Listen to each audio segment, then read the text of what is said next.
In a play or a movie when one character just starts talking for a really long time? Is it a monologue? Is it something else? Well, these are some of the most powerful and honestly most confusing tools a writer has. Today, we're going to clear it all up.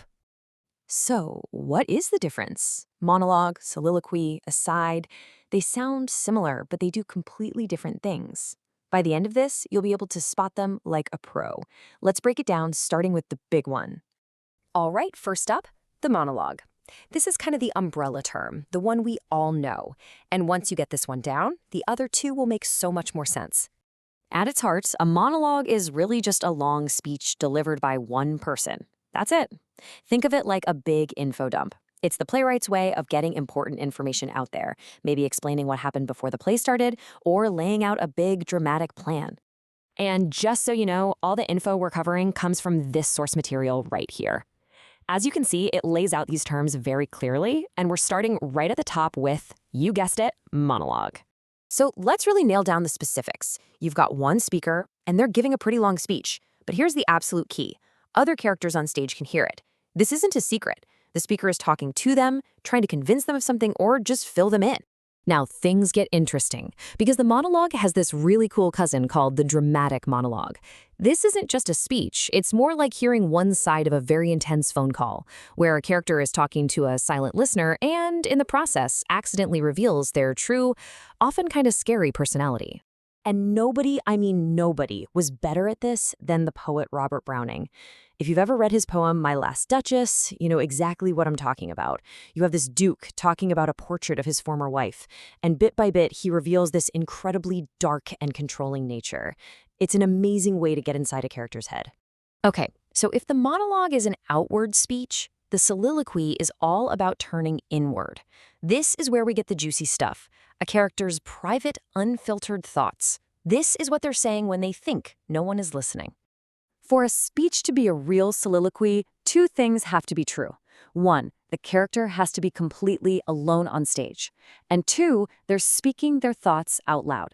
This is what makes it so powerful. It feels like we, the audience, are literally eavesdropping on their mind. And of course, there's no better example than this one, Hamlet's famous speech. He's alone, he's agonizing over life and death. He's not trying to convince anybody of anything. He's just working through his own inner turmoil, and Shakespeare lets us listen in. This is the absolute gold standard for a soliloquy. So, just to lock it in, the character is by themselves, they're voicing what's going on inside their head, and we get a front row seat to their thoughts. A monologue is public, a soliloquy is private. That's the main takeaway. And that brings us to our third and final device, the aside.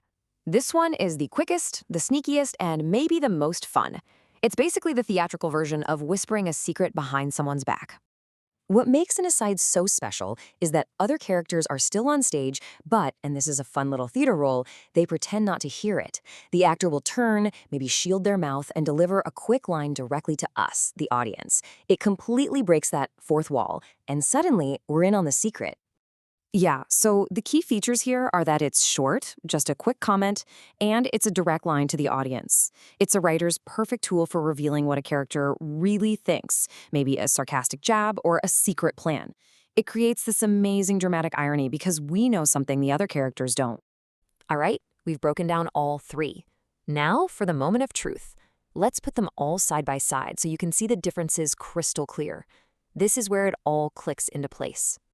This chart says it all, doesn't it? Let's go through it.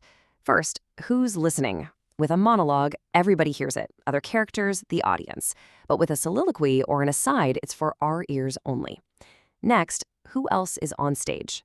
For a monologue, maybe other people are there. For a soliloquy, nope, the stage is empty except for our speaker. And for an aside, other people are totally there, they just can't hear it. And finally, the purpose. A monologue gives information. A soliloquy reveals feelings. And an aside shares a secret. Simple as that. So you see, these aren't just fancy words for long speeches. They are powerful precision tools that writers use to build characters. They show us how a character acts in public, what they wrestle with in private, and what secrets they're hiding. It's how you get a truly three-dimensional character. And that leads me to one last question for you. These techniques might have been perfected hundreds of years ago, but they are absolutely everywhere today.